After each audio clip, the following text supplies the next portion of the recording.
So, you see the Rockets last night? Anybody see the Rockets? And the Astros. And the Astros, right. Astros. So is it like It's 2-0. 2-0 best out of 7, right? Okay. And do they play one more here before they go to Minnesota, or are they one more? Okay. So, so I was thinking tonight, our thought for the night is Barbara Bush. You guys know Barbara Bush? So Barbara Bush died like 2 days ago. Is that right? 2 days ago.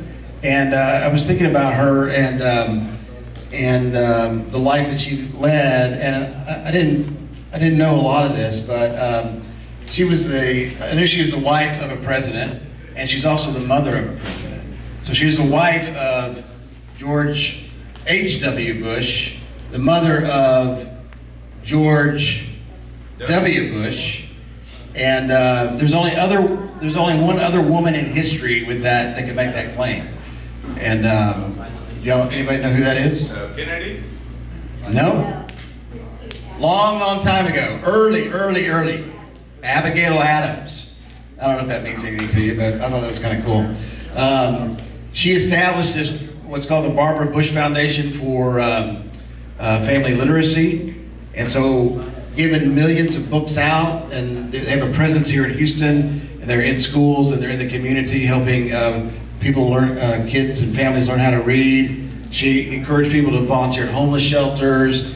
I didn't know this, that she promoted AIDS awareness when this disease back in the early 90s was still, like, people were just freaked out by this. And so she took a stand and took a step out into the community to help people realize that this is, that there's these, the panic on that was ill-placed. She stated her position on gun control, which was different than her husband.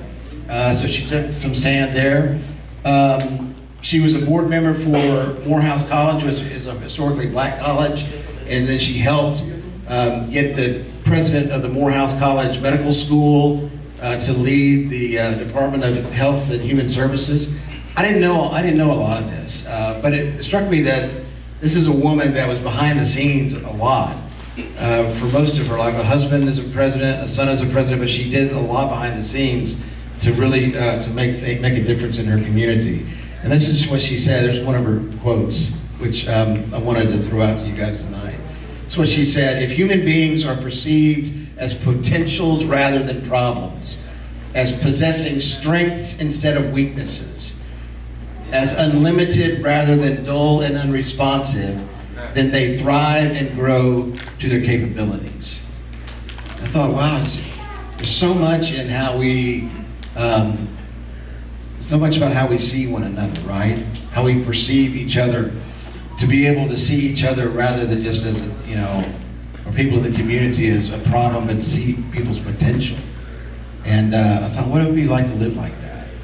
Where we each look at each other and we see strengths and weaknesses, strengths rather than weaknesses, and this potential that we all have.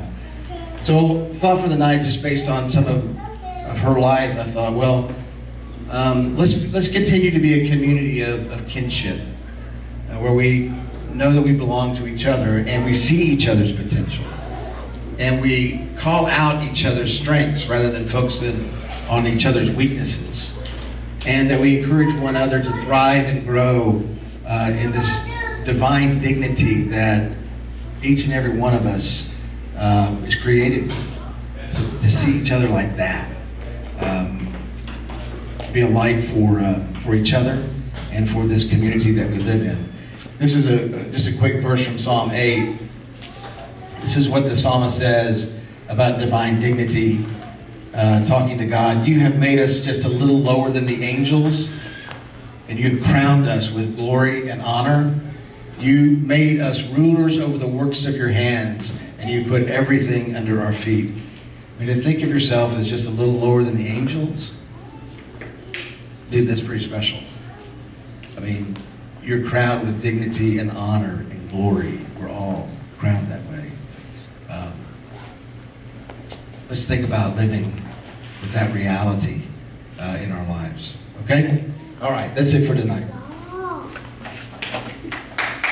So,